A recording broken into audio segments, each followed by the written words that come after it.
നമസ്കാരം. ഷെക്കിന ന്യൂസിന്റെ 4 മണി ചർച്ചയിലേക്ക് എല്ലാ പ്രിയപ്പെട്ട പ്രേക്ഷകർക്കും സ്വാഗതം.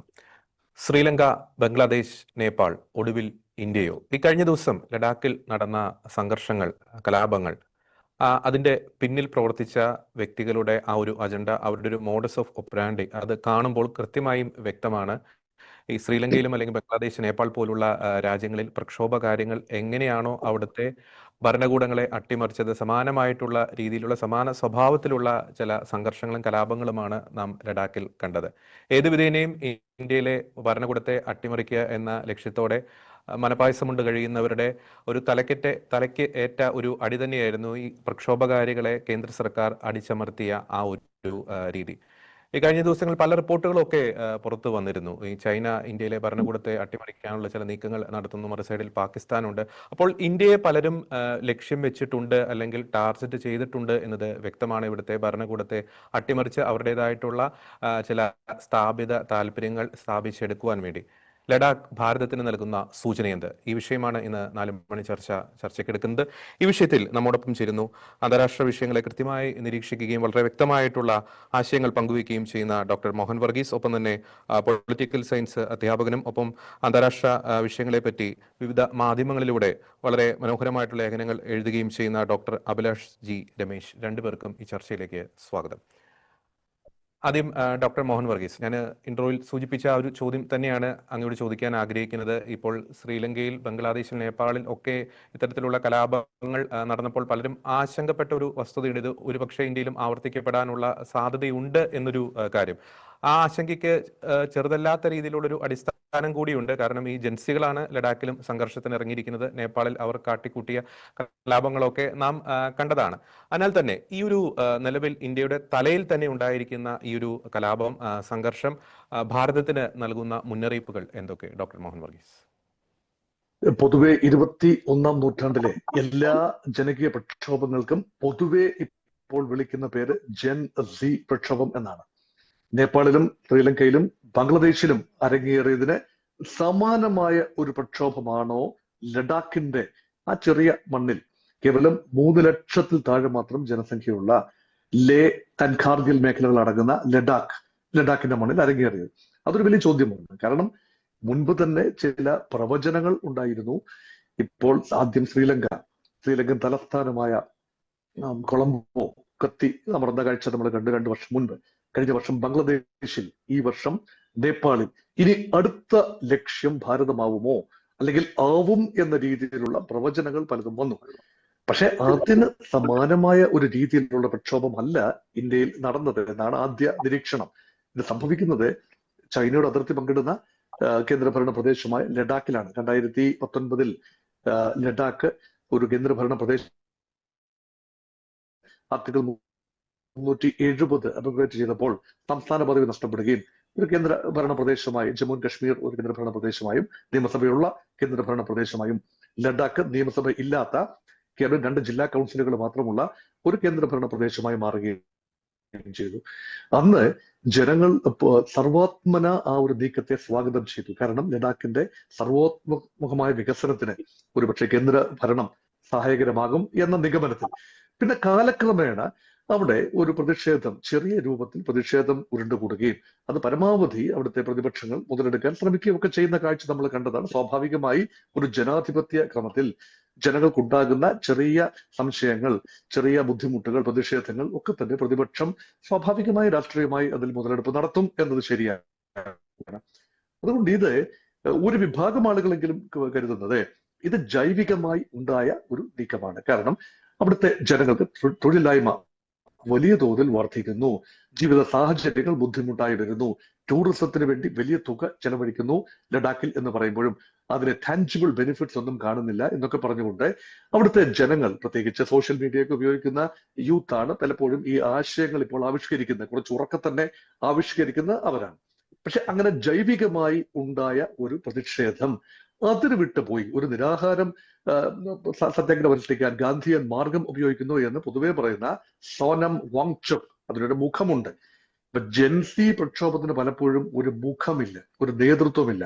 സോഷ്യൽ മീഡിയ ഇൻഡ്യൂസ്ഡ് റെവല്യൂഷന്, അത് വടക്കൻ ആഫ്രിക്കയിലെ ജാസ്മിൻ റെവല്യൂഷൻ ആയിക്കൊള്ളട്ടെ, അതും അല്ല എങ്കിൽ ബംഗ്ലാദേശിലെയോ ശ്രീലങ്കയിലെയോ പോരാട്ടത്തിന് ഒരു മുഖമില്ലായിരുന്നു. ഈ കഴിഞ്ഞ മാസം നടന്ന നേപ്പാളിലെ പോരാട്ടത്തിനും കൃത്യമായ ഒരു ലീഡർഷിപ്പോ മുഖമോ ഇല്ലായിരുന്നു. പക്ഷേ ഇവിടെ കൃത്യമായ ഒരു മുഖമുണ്ടായിരുന്നു. സോഷ്യൽ ആക്ടിവിസ്റ്റും എൻവയോൺമെന്റലിസ്റ്റും ഒരു എഡ്യൂക്കേഷനിസ്റ്റും ഒക്കെയായ സോനം വാങ്ചുക്, അദ്ദേഹത്തിന്റെ പേരിലാണല്ലോ ഒരു മൂവി, അദ്ദേഹത്തിന്റെ നീക്കങ്ങളിൽ നിന്നും ഇൻസ്പയർഡ് ആയിട്ടാണ് ആമിർ ഖാൻ മൂവി 3 ഇഡിയറ്റ്സ് എന്ന മൂവി വന്നതും.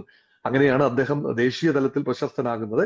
അത് 2018 മാക്സസെ പുരസ്കാരം, റമോൺ മാക്സസെ പുരസ്കാരം ലഭിച്ചതുമൊക്കെ അത് വലിയ സംഭവങ്ങൾ തന്നെയാണ്. അങ്ങനെ ഒരു മുഖമുണ്ട്. ആ മുഖം ഇപ്പോൾ ഏതാനും നിമിഷങ്ങൾക്ക് മുമ്പ് വരുന്ന ലേറ്റസ്റ്റ് റിപ്പോർട്ടുകൾ അനുസരിച്ച് അദ്ദേഹം അറസ്റ്റ് ചെയ്യപ്പെട്ടിരിക്കുന്നു.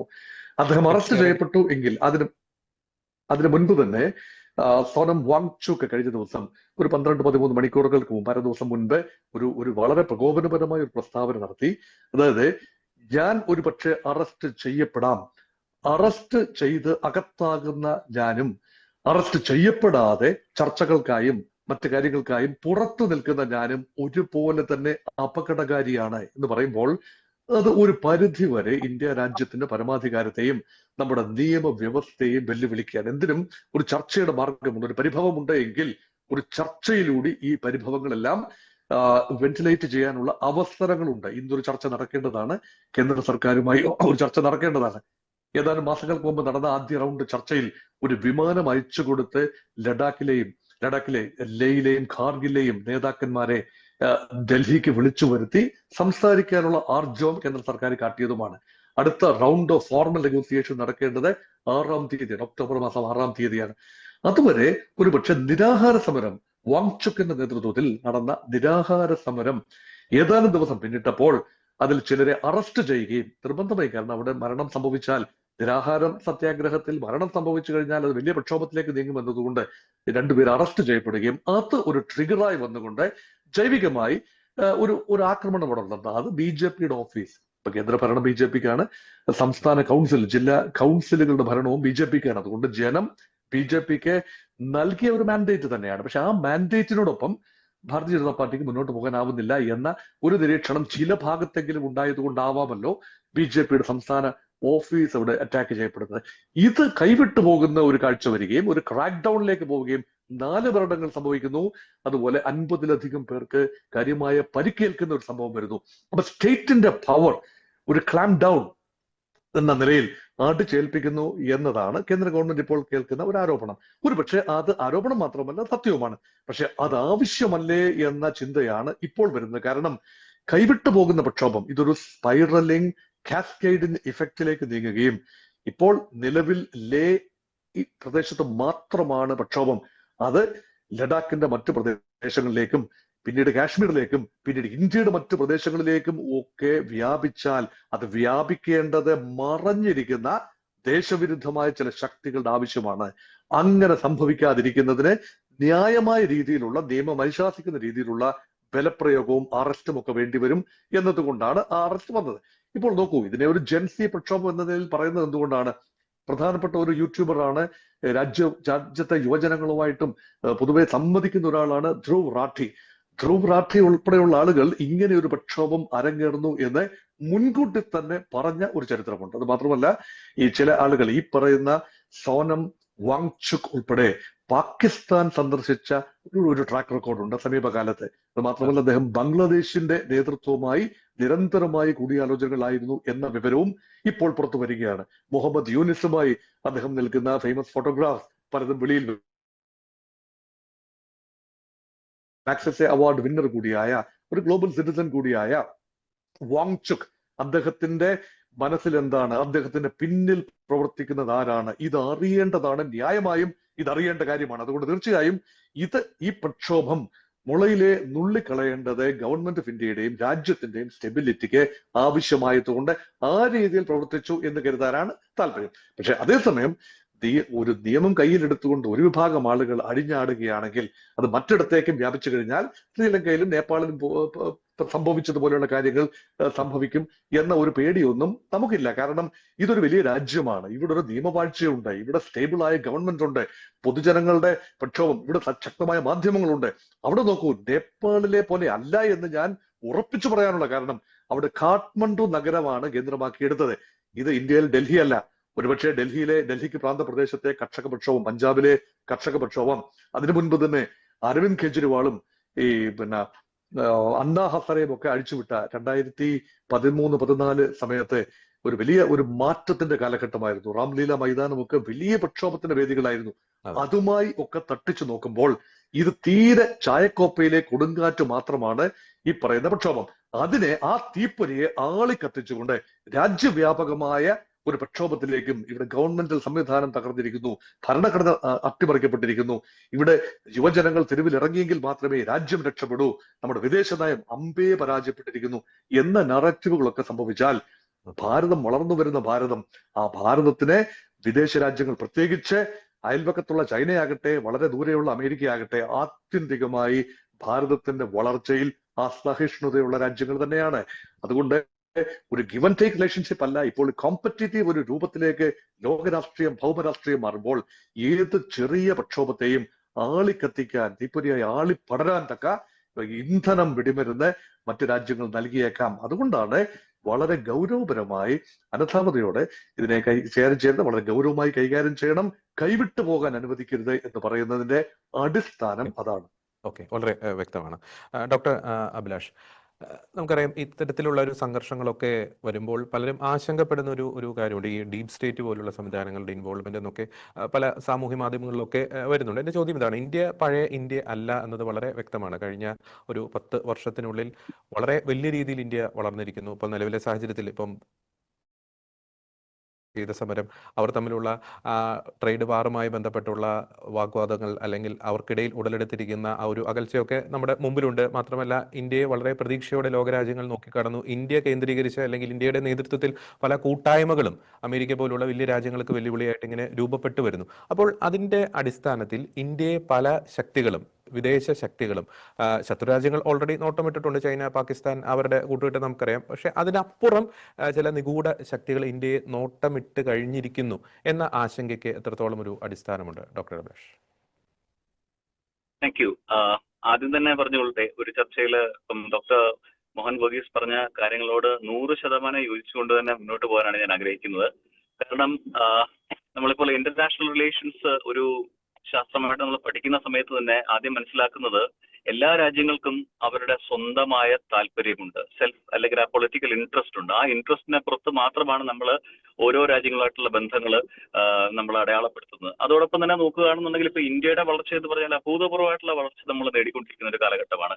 നമ്മുടെ യുവശക്തി ആണെങ്കിലും, നമ്മുടെ തൊഴിലവസരങ്ങളാണെങ്കിലും, നമ്മുടെ ഇന്നോവേഷൻ ആണെങ്കിലും എല്ലാത്തിലും പ്രകടമായ ഒരു മാറ്റം 2014 ശേഷമുള്ള 2 ദശാബ്ദങ്ങൾ എടുക്കുകയാണെങ്കിൽ വളരെ വ്യക്തമായിട്ട് കാണാൻ കഴിയുന്നുണ്ട്. സോ അതുകൊണ്ട് തന്നെ നമ്മുടെ നേർക്കുള്ള സൗഹൃദങ്ങൾ, നമ്മൾ ഉണ്ടായിരുന്നു എന്ന് കരുതിയിരുന്ന പല സൗഹൃദങ്ങളും നമ്മുടെ വളർച്ചയുടെ മുമ്പിൽ, നമ്മുടെ വളർച്ച നമ്മൾ മുന്നോട്ട് പോകുന്നത് അനുസരിച്ച് കൊണ്ട് തന്നെ മാറുന്ന ഒരു സാഹചര്യം കൂടി നമ്മൾ കാണുകയാണ്. അപ്പം റിയാലിറ്റി, യാഥാർത്ഥ്യ ബോധത്തിൽ നിന്നുകൊണ്ട് നമ്മൾ സംസാരിക്കുകയാണെന്നുണ്ടെങ്കിൽ ഇന്ത്യക്കെതിരെ നിൽക്കുന്ന ശത്രു രാജ്യങ്ങൾ എന്ന് പറയാം, അല്ലെങ്കിൽ ഇന്ത്യയുടെ വളർച്ചയ്ക്കെതിരെ നിൽക്കുന്ന രാജ്യങ്ങൾ എന്ന് പറയാം, ഇവരെല്ലാം തന്നെ ഇപ്പോൾ ആഗ്രഹിക്കുന്ന ഇന്ത്യയിൽ ഒരു അൺട്രസ്റ്റ് ആണ്, ഒരു സിവിൽ അൺട്രസ്റ്റ് ആണ്. പക്ഷേ ഇത്തരം സാഹചര്യങ്ങളൊക്കെ ഉണ്ടെന്നുണ്ടെങ്കിൽ പോലും ഇന്ത്യ പോലെ ഒരു വളരെ ശക്തിമത്തായ ഒരു ജനാധിപത്യ രാഷ്ട്രത്തിന്, അത് എത്രയധികം വ്യത്യാസങ്ങൾ ഉണ്ടെങ്കിൽ പോലും ഭാരതീയത എന്ന് പറയുന്ന ഒരു വികാരം അടിസ്ഥാനപ്പെടുത്തിയിട്ടുള്ള ഒരു രാജ്യത്ത് അതിനെ തകർക്കുവാൻ തക്ക രീതിയിലുള്ള സ്ഫോടനശേഷി പ്രൊവൈഡഡ് ഇന്ത്യക്കകത്തു നിന്നുള്ള ശക്തികൾ അതിനുവേണ്ടി പരിശ്രമിക്കാത്തിടത്തോളം കാലം അതൊന്നും വിജയിക്കില്ല എന്ന് തന്നെയുള്ള ശുഭാപ്തി വിശ്വാസമാണ് എനിക്കുള്ളത്. കാരണം ഇന്ത്യൻ ജനത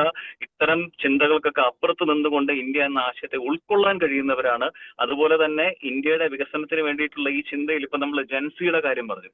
ഈ ജൻസി എന്ന് പറയുന്ന ആശയത്തിനകത്ത് ഇപ്പൊ നമ്മൾ പലപ്പോഴും നോക്കിയാൽ കാണാം, ഇപ്പൊ നേപ്പാൾ ആയാലും ശ്രീലങ്ക ആയാലും, അല്ലെങ്കിൽ ഇപ്പൊ ഈവൻ ലഡാക്കിലാണെങ്കിൽ പോലും ജൻസി എന്ന പേരിലും ലേബലിലും വരുന്ന വ്യക്തികളുടെ പിറകിൽ നിൽക്കുന്നവർ ആരാണ് എന്നുള്ളത് പലപ്പോഴും വ്യക്തമായിക്കൊണ്ടിരിക്കുന്നുണ്ട്. സോ അതുകൊണ്ട് തന്നെ ഇത്തരം ശ്രമങ്ങളുടെ അല്ലെങ്കിൽ ഇത്തരം അറ്റംപ്റ്റുകളുടെയൊക്കെ ഒരു തരത്തിലുള്ള വ്യാപ്തി വളരെ കുറഞ്ഞിരിക്കാനാണ് സാധ്യത. അതോടൊപ്പം തന്നെ നമ്മൾ ഓർക്കേണ്ട ഒരു കാര്യം വെച്ച് കഴിഞ്ഞാൽ, ഇപ്പം ഡീപ് സ്റ്റേറ്റ് എന്ന് പറയുന്ന ഒരു സിസ്റ്റം അന്നും ഇന്നും ഇന്ത്യക്ക് എതിരായിട്ട് നിന്ന ഒരു സംവിധാനമാണ്. സോ അതുകൊണ്ട് തന്നെ ഇനിയുള്ള ദിവസങ്ങളിൽ ഇത്തരം ആക്രമണങ്ങൾക്കുള്ള ശക്തി കൂടിക്കൊണ്ടിരിക്കും. പക്ഷെ അതിനനുസരിച്ച് ദേശീയതയിലൂന്നിയിട്ടുള്ള വികസനവും ഒരുമിച്ച് നിൽക്കേണ്ട ആവശ്യവും വളരെയധികം നമ്മൾ എല്ലാവരും തന്നെ മുന്നോട്ട് കൊണ്ടുപോകേണ്ടതാണ്. അതോടൊപ്പം തന്നെ ജനകീയമായിട്ടുള്ള ഈ വികസനത്തിന് വേണ്ടിയുള്ള ഒരു യാത്ര, അല്ലെങ്കിൽ നമ്മൾ ഈ പറയുന്ന ആത്മനിർഭരമായിട്ടുള്ള ഒരു രാജ്യത്തിലേക്കുള്ള യാത്രയ്ക്കുള്ള സന്ദേശം ബഹുമാനപ്പെട്ട പ്രധാനമന്ത്രി തന്നെ പലതവണ നൽകി കഴിഞ്ഞു.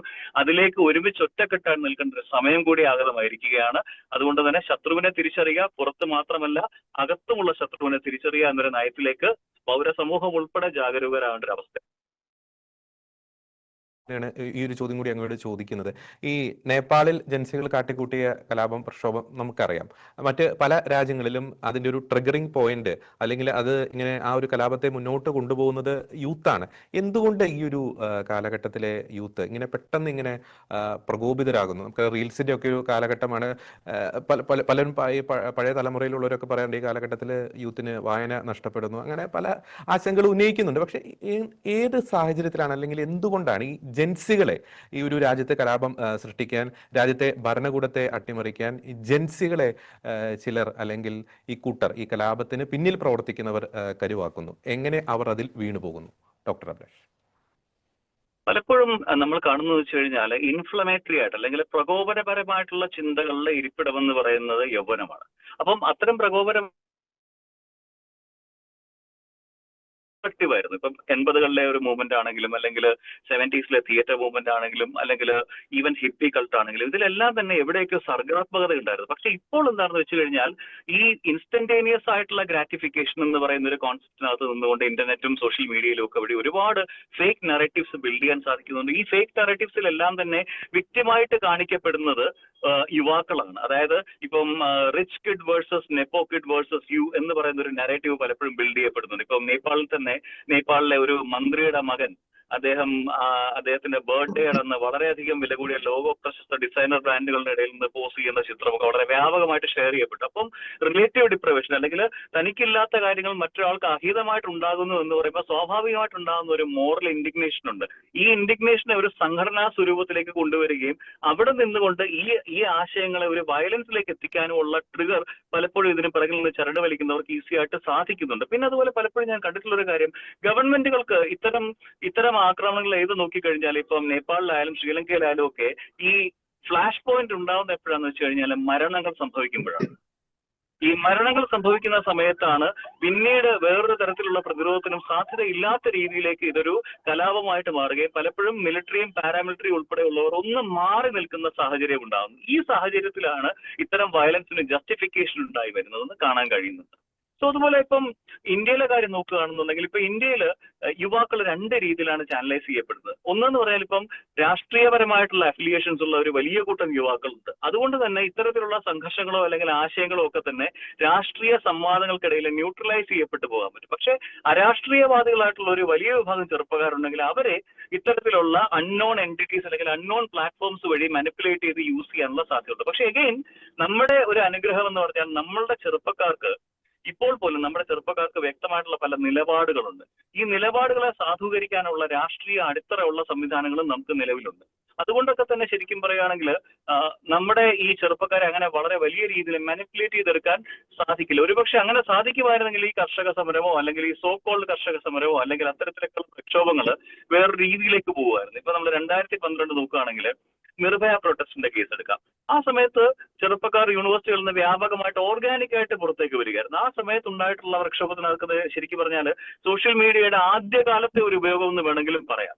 പക്ഷെ അതുപോലെയൊന്നുമുള്ള ഒരു സ്വഭാവം ഇത്തരത്തിൽ ഇപ്പം ഈ പറയുന്ന ഈ പുതിയ രീതിയിൽ ഇപ്പൊ ഈ 2021-22 ശേഷമൊക്കെ നടക്കുന്ന പലതരത്തിലുള്ള സംഘർഷങ്ങളിലും കാണാൻ കഴിയില്ല. പലയിടത്തും എന്ന് വെച്ചാൽ വലിയ ഒരു ഇഷ്യൂ ഉണ്ടായി ഈ കുട്ടികളെ അല്ലെങ്കിൽ ചെറുപ്പക്കാർക്കിടയിൽ ചെറുപ്പക്കാരെ മരിക്കാൻ വിട്ടുകൊടുത്തുകൊണ്ടുണ്ടാക്കുന്ന ഒരു സാഹചര്യമാണ് ഈ പലരും ആഗ്രഹിക്കുന്നത്. പക്ഷെ അത് നടപ്പാക്കാതിരിക്കാനുള്ള പ്രായോഗികമായിട്ടുള്ള ബുദ്ധി നമ്മുടെ സംവിധാനങ്ങൾക്കുണ്ട്, നമ്മുടെ ഹോം മിനിസ്ട്രി അല്ലെങ്കിൽ പ്ലാനേഴ്സിനുണ്ട്. അതൊക്കെ കൊണ്ട് തന്നെ നമുക്ക് ഒരു കാര്യം പറയാൻ പറ്റും, ഇത്തരം നേതൃത്വം വിജയിക്കാൻ പോകുന്നില്ല. പിന്നെ ചെറുപ്പക്കാരെ പറ്റി ഒരു കാര്യം കൂടെ പറയുന്നത്, ഞാനൊരു അധ്യാപകനായതുകൊണ്ട് പറയുകയാണ്, ഇപ്പോ അവരെത്രയൊക്കെ തന്നെ ഈ പറയുന്ന പോലെ ഇമോഷണലി അൺസ്റ്റേബിൾ ആണെന്ന് നമുക്ക് തോന്നിയാലും സ്റ്റേബിൾ ആയിട്ടുള്ള ഒരു ചിന്താഗതി അവർക്ക് വളരെയധികം അവരുടെ ഇടയിൽ ഞാൻ കണ്ടിട്ടുണ്ട്. അതുമാത്രമല്ല, നിലപാടുകളാണെങ്കിലും രാഷ്ട്രീയമാണെങ്കിലും വ്യക്തിപരമായ കാര്യങ്ങളാണെങ്കിലും വളരെയേറെ വ്യക്തമായിട്ടുള്ള നിലപാടുകളുണ്ട്. അവർ ഒരേ ഒരു കാര്യത്തിലാണ് അവർ പലപ്പോഴും അവരുടെ മനസ്സ് കലുഷിതമാകുന്നത്. അത് എവിടെയാണെന്ന് വെച്ച് കഴിഞ്ഞാൽ കൃത്യമായിട്ടുള്ള തൊഴിലവസരങ്ങളുടെ ലഭ്യത കുറവ്. അവിടെയാണ് ഇവർക്ക് ഈ ഇഷ്യൂസ് ഉണ്ടാകുന്നത്. അല്ലാത്ത ഇടങ്ങളിലൊക്കെ ബഹുഭൂരിപക്ഷം ചെറുപ്പക്കാരും വളരെയധികം ഫോക്കസ്ഡ് ആണ്. കാരണം അവർ വളരുന്ന ഭാരതത്തിന്റെ സാധ്യത തിരിച്ചറിഞ്ഞു തുടങ്ങിയിട്ടുണ്ട്. ഇപ്പൊ നമ്പർ ഓഫ് കോഴ്സസ് കുട്ടികൾ എടുക്കുന്നത്, അല്ലെങ്കിൽ അവർ തന്നെ അവരെ അപ്ഗ്രേഡ് ചെയ്യുന്നത്, അതൊക്കെ ഒരുപാട് കൂടുന്നുണ്ട്. അതുകൊണ്ടൊക്കെ തന്നെയാണ് ഇത്തരത്തിലുള്ള ആളുകളുടെ അൺട്രസ്റ്റ് ഉണ്ടാക്കാനുള്ള മോഹങ്ങൾ പലപ്പോഴും പൊലിഞ്ഞു പോവുക തന്നെ ചെയ്യുന്നത്. ഓക്കെ, വ്യക്തമാണ്. ഞാൻ അവസാനമായിട്ട് ഡോക്ടർ മോഹൻ വർഗീസിലേക്ക് വരികയാണ്. നമ്മൾ ഈ ഒരു ലഡാക്കിലെ സംഘർഷത്തെ മറ്റൊരു ആംഗിളിൽ ഒന്ന് വിലയിരുത്തുകയാണ്. നമുക്ക് ആർട്ടിക്കിൾ 370 എടുത്ത് മാറ്റിയതിന് ശേഷം കാശ്മീർ പൊതുവെ സമാധാനപൂർണ്ണമായിട്ടുള്ള ഒരു അന്തരീക്ഷത്തിലൂടെയാണ് കടന്നു പോകുന്നത്. അപ്പോൾ ഈ കാശ്മീരിനെ കലുഷിതമാക്കുക എന്നത് വളരെ വലിയൊരു അജണ്ടയാണ് ഇന്ത്യയുടെ ശത്രുക്കളെ സംബന്ധിച്ചിടത്തോളം. ഇപ്പോൾ ലഡാക്കിലെ ഒരു സാഹചര്യം സാമൂഹികവും സാമുദായികവുമായിട്ടുള്ള സാഹചര്യമല്ല ജമ്മു കാശ്മീരിൽ. അത് നിലനിൽക്കെ തന്നെ ഈ ലഡാക്ക് സംഘർഷത്തിലൂടെ ഇങ്ങനെ കാശ്മീരിനെ കലുഷിതമാക്കുന്നു. ഈ ആർട്ടിക്കിൾ 370 അത് എടുത്തു മാറ്റിയത് വലിയൊരു പ്രശ്നമായിരുന്നു. അത് കാശ്മീരിന് ഒരു ഗുണവും ചെയ്തില്ല എന്നൊരു നറേറ്റീവ് ക്രിയേറ്റ് ചെയ്തെടുക്കുക. നമുക്കറിയാം, പണ്ട് കാലത്തൊക്കെ നമുക്കറിയാം ഈ കാശ്മീരിൽ ഈ സുരക്ഷാ സേനയ്ക്കെതിരെയൊക്കെ കല്ലെറിയാൻ മുന്നിട്ട് നിന്നത് ഈ യുവാക്കളൊക്കെ ആയിരുന്നു. അപ്പോൾ ആ ഒരു പഴയ ആ ഒരു കലുഷിതമായിട്ടുള്ള സാഹചര്യത്തിൽ ജമ്മു കാശ്മീരിനെ മുഴുവൻ കൊണ്ടുവരിക എന്നൊരു ലക്ഷ്യം ഈ ലഡാക്കിൽ ഉടലെടുത്തിരിക്കുന്ന ഒരു കലാപത്തിന് പിന്നിൽ നമുക്ക് സംശയിക്കാൻ സാധിക്കുമോ ഡോക്ടർ മോഹൻ വർഗീസ്? അങ്ങനെ സംശയിക്കുന്നതിൽ തെറ്റില്ല. കാരണം ഭാരതത്തെ സംബന്ധിച്ചിടത്തോളം അതിന്റെ അഖിലസ് ഹീൽ വീക്ക് പോയിന്റ് എന്ന് പറയുന്നത് ജിയോ സ്ട്രാറ്റജിക്കലി അത് കാശ്മീറാണ്. അത് നന്നായി അറിയാം. പാകിസ്ഥാനും അറിയാം, ചൈനയ്ക്കും അറിയാം, ഇന്ത്യക്കെതിരെ നിൽക്കുന്ന ശക്തികൾക്കും അറിയാം. കാശ്മീരിൽ ഒരു പ്രക്ഷോഭം കാശ്മീരിന്റെ ഏതെങ്കിലും ഒരു ഭാഗത്ത്, അത് ജമ്മുവിൽ അത് സംഭവിക്കില്ലായിരിക്കാം. ഹിന്ദു ഭൂരിപക്ഷം ജമ്മുവിൽ കാര്യമായ ഒരു പ്രക്ഷോഭത്തിനുള്ള സ്കോപ്പ് അവിടെ ഇല്ല. അത് കാശ്മീർ താഴ്വരയിലാകാം, ശ്രീനഗർ താഴ്വരയിലാകാം, അല്ല എങ്കിൽ കാർഗിൽ മേഖലയിൽ, ലഡാക്കിലെ കാർഗിൽ മേഖലയിൽ, അവിടെ 99 യുദ്ധം നടന്നത് നമ്മുടെ ഓർമ്മയിൽ ഉണ്ടാവുമല്ലോ. അല്ല എങ്കിൽ ഗൽവാൻ ഉൾപ്പെടെയുള്ള പ്രദേശങ്ങൾ അടങ്ങുന്ന ഈ വെസ്റ്റേൺ ടിബറ്റിനോട് ചേർന്ന് നിൽക്കുന്ന ഇന്ത്യയുടെ പ്രദേശം, അതാണല്ലോ ലേ പ്രദേശം. അതാണ് ലഡാക്കിന്റെ വളരെ തന്ത്രപ്രധാനമായ മേഖല, ചൈനയോട് അടുപ്പമുള്ള, അതായത് ടിബറ്റൻ മേഖലയോട് ചേർന്ന് കിടക്കുന്ന പ്രദേശം. അവിടെ എവിടെങ്കിലും ഉണ്ടാകുന്ന പ്രക്ഷോഭത്തിന് ആകമാനം രാജ്യത്തെ ഡീസ്റ്റെബിലൈസ് ചെയ്യാൻ കഴിയും. ഇതൊരു ചിന്തയാണ്, ഇതൊരു പാരഡൈമാണ്. അതുകൊണ്ടാണ് ഇവിടെ ഇപ്പോൾ ലഡാക്കിൽ വളരെ അപ്രതീക്ഷിതമാണ്. ലഡാക്കിൽ ഇങ്ങനെ ഒരു പ്രക്ഷോഭം ഉണ്ടാകേണ്ട കാര്യമില്ല. സ്വാഭാവികമായി വളരെ സമാധാനപ്രിയരായ ആളുകളാണ് ലഡാക്കിലെ ആളുകൾ. ബുദ്ധമതം തന്നെ സമാധാനത്തിന്റെ മതമാണ്. ബുദ്ധമതക്കാർക്ക് വലിയ മൃഗീയമായ ഭൂരിപക്ഷമുള്ള ഒരു പ്രദേശമാണ് ലേ. അതുപോലെ മുസ്ലിം മതത്തിന് വലിയ പ്രാധാന്യമുള്ള പ്രദേശമാണ് കാർഗിൽ. ഇത് രണ്ടും അടങ്ങുന്ന ലഡാക്ക്, അത് ചെറിയ ഒരു ജനസംഖ്യ മാത്രമേ ഉള്ളൂ, കേവലം 3 ലക്ഷം. അങ്ങനെ നോക്കുമ്പോൾ നമ്മുടെ ഒരു ചെറിയ ടൗൺഷിപ്പിലെ ജനസംഖ്യ മാത്രമേ ഉള്ളൂ, കേരളത്തിലെ ഒരു ചെറിയ ടൗൺഷിപ്പിലെ ജനസംഖ്യ മാത്രമേ ഉള്ളൂ ദ എൻറ്റയർ ലഡാക്ക് റീജിയനിൽ. അവിടെ ഒന്നും ഒരു വൻപൻ പ്രക്ഷോഭത്തിനുള്ള ഒരു സാമാന്യ ജൈവികമായ ഒരു അടിത്തറ അവിടെ ഇല്ല. പക്ഷെ അവിടെ ഒരു പ്രക്ഷോഭം ഉണ്ടാകുന്നുണ്ട് എങ്കിൽ അത് എൻജിനീയർഡ് ആവും എന്ന ഒരു നിഗമനത്തിലെത്താനുള്ള കാരണം അതാണ്. അങ്ങനെ കൃത്യമായി നമുക്കൊരു സൂചനയില്ല, വൈദേശിക ശക്തികൾ ഇടപെട്ടു എന്നൊരു സൂചനയില്ല. പക്ഷേ ആർട്ടിക്കിൾ 370, അതായത് ജമ്മു ആൻഡ് കശ്മീർ സംസ്ഥാനത്തിന് പ്രത്യേക പദവി നൽകുന്ന, ഇന്ത്യയോടൊപ്പം കൂട്ടിച്ചേർക്കപ്പെട്ട സമയത്ത് നൽകിയ ഒരു ഉറപ്പാണ്, ഒരു പ്രത്യേക സംസ്ഥാന പദവി. ആ പദവി എടുത്തു കളയുന്നു എന്ന് പറയുമ്പോൾ സ്വാഭാവികമായി ഒരുപാട് കശ്മീരികൾക്ക് അല്ലെങ്കിൽ ലഡാക്കിന്റെ പ്രദേശത്തുള്ളവർക്ക് വലിയ ആഗ്രഹങ്ങൾ ഉണ്ടായി. കാരണം ഇതിന് ശേഷം വരുന്ന ഒരു ഡിസ്പെൻസേഷൻ ന്യായം പ്രവർത്തിക്കും. അതുകൊണ്ട് കേന്ദ്രത്തിന്റെ കൂടുതൽ ശ്രദ്ധ അവിടെ പതിയും, വൻതോതിലുള്ള വികസനം ഉണ്ടാകും. ഇതെല്ലാം ന്യായമായ ആഗ്രഹങ്ങളായിരുന്നു, താല്പര്യങ്ങളായിരുന്നു. അതിൽ ചെറിയ രീതിയിലെങ്കിലും ആ താല്പര്യങ്ങൾ പൂർത്തീകരിക്കാനാവാതെ വരുമ്പോൾ ചെറിയ ചെറുപ്പക്കാർ തെരുവിലിറങ്ങുന്നു എന്ന് പറയുമ്പോൾ അതിന് പിന്നിൽ ഒരു സംഘടിത സ്വഭാവമില്ല. രാഷ്ട്രീയ കക്ഷി, രാഷ്ട്രീയ പ്രക്രിയ ആഴത്തിൽ വേരോട്ടമുള്ള ഇടങ്ങളിൽ അങ്ങനെയുള്ളതിന് പൊളിറ്റിക്കൽ പാർട്ടീസിന് തന്നെ അത് കൈകാര്യം ചെയ്യാനൊക്കും. കേരളത്തിൽ പാർട്ടി വ്യവസ്ഥിതി അതിശക്തമാണ്. പക്ഷേ ലഡാക്കിന്റെ കാര്യം നോക്കൂ. ലഡാക്കിലെ കഴിഞ്ഞ ലോക്സഭാ തെരഞ്ഞെടുപ്പിൽ വിജയിച്ചു വന്നതാരാണ്? അത് BJP അല്ല, കോൺഗ്രസ് അല്ല, ഇടതുപക്ഷമല്ല, നാഷണൽ കോൺഫറൻസ് അല്ല, ഒന്നുമല്ല. ഒരു സ്വതന്ത്ര സ്ഥാനാർത്ഥിയാണ് ലഡാക്ക് മണ്ഡലത്തെ ലോക്സഭയിൽ പ്രതിനിധീകരിക്കുന്നത്. അപ്പോൾ തന്നെ അവിടെ അത് അരാഷ്ട്രീയവാദമൊന്നും കൃത്യമായി പറയാനാവില്ല എങ്കിലും BJP സ്ഥാനാർത്ഥി 3ാം സ്ഥാനത്തേക്ക് പോയി. അവിടെ യഥാർത്ഥത്തിൽ അവിടുത്തെ രാഷ്ട്രീയ പ്രക്രിയയോട് ഉണ്ടാകുന്ന ഒരു പരമ്പരാഗതമായ രാഷ്ട്രീയ പ്രക്രിയയോടെ ഒരു കൂട്ടം ആളുകൾ, പ്രത്യേകിച്ച് യുവാക്കൾ, യുവജനങ്ങൾ പിന്തിരിഞ്ഞു നിൽക്കുന്നു. ഇത് അപകടകരമായ ഒരു കാര്യമാണ്. രാഷ്ട്രീയവാദം പലപ്പോഴും അപകടകരമാകുന്നതിന്റെ കാരണം ഇവരെ നിയന്ത്രിക്കാനോ ഒരു പ്രക്ഷോഭത്തെ ചാനലൈസ് ചെയ്ത് കൊണ്ടുപോകാനോ അവിടെ ആളില്ല.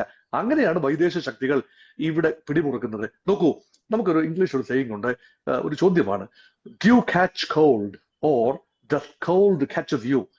നമുക്ക് പനി പിടിക്കുകയാണോ അതോ പനി നമ്മളെ പിടിക്കുകയാണോ? എവിടെയെല്ലാമാണ് ശരീരം വീക്കാകുന്നത്, രാജ്യം വീക്കാകുന്നത്, ഒരു പ്രദേശം വീക്കാകുന്നത്, അവിടെ ഇതുപോലെയുള്ള അശ്വനിപാതങ്ങൾ വരാനുള്ള സാധ്യത കൂടുതലാണ്.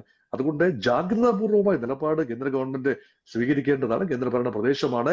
എന്തെങ്കിലും അസ്വസ്ഥതയുണ്ടെങ്കിൽ അത് ആളിപ്പടരുന്നതിന് വളരെ മുമ്പ് തന്നെ അത് ബക്കറ്റ് കണക്കിന് വെള്ളം ഒഴിച്ച് ആ തീപ്പൊരിയെ കെടുത്തേണ്ട ആവശ്യമുണ്ട്. അത് സാധിച്ചില്ല. അതുകൊണ്ടാണ് ഇപ്പോൾ പ്രക്ഷോഭകാരികൾ തെരുവിലിറങ്ങേണ്ട അവസരം ഉണ്ടാക്കി എടുക്കരുതായിരുന്നു എന്ന ഒരു നിരീക്ഷണം എനിക്കുണ്ട്. അത് വെളിയിൽ നിന്ന് ആരെങ്കിലും എഞ്ചിനീയർ ചെയ്തതാണെങ്കിലും ഈ ധ്രുവ റാട്ടിയുടെ ഒക്കെ വലിയ രീതിയിലുള്ള ഈ വീഡിയോസ് അല്ലെങ്കിൽ പ്രഖ്യാപനങ്ങൾ അല്ലെങ്കിൽ വാക്കുകൾ കേട്ട് ഇൻസ്പയർഡ് ആകുന്ന യുവത്വമാണോ അതോ മറ്റെന്തെങ്കിലും കാരണമാണോ?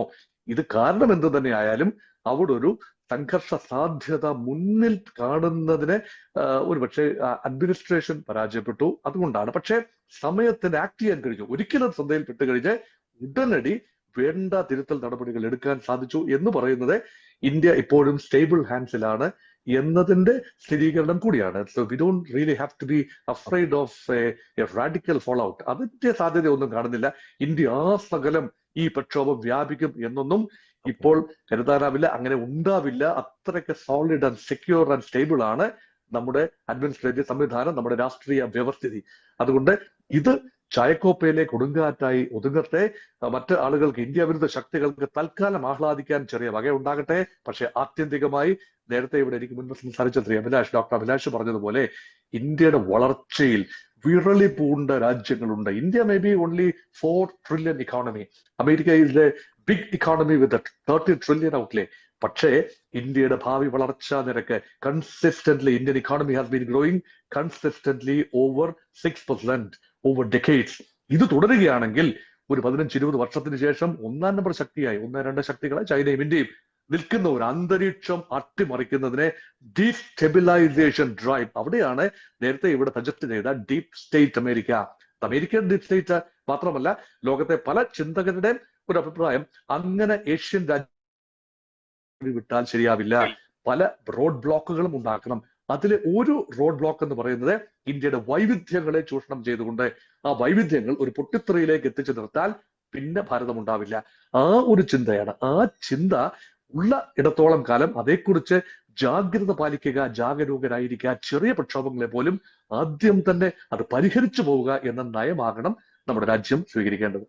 യെസ്, വളരെ വ്യക്തമാണ്. അതീവ ജാഗ്രത പാലിക്കേണ്ട ഒരു കാലഘട്ടമാണ് നമ്മുടെ ഭാരതം കടന്നുപോയിക്കൊണ്ടിരിക്കുന്നത്. തീർച്ചയായും ഈ ഒരു ഘട്ടത്തിൽ രാഷ്ട്രീയ വൈര്യമൊക്കെ മറന്ന് രാജ്യ താല്പര്യത്തിന് വേണ്ടി നിലകൊള്ളുവാൻ ഇവിടുത്തെ എല്ലാ രാഷ്ട്രീയ പാർട്ടികൾക്കും സാധിക്കട്ടെ. ഇന്ത്യക്കെതിരെ വലിയ രീതിയിലുള്ള ഒരു ശത്രു മുന്നണി രൂപപ്പെട്ടുകൊണ്ടിരിക്കുകയാണ്. ഇന്ത്യയുടെ അയൽരാജ്യങ്ങൾ, പാകിസ്ഥാൻ, ചൈന പോലുള്ള രാജ്യങ്ങൾ ഇന്ത്യക്കെതിരെ നീങ്ങുന്നു.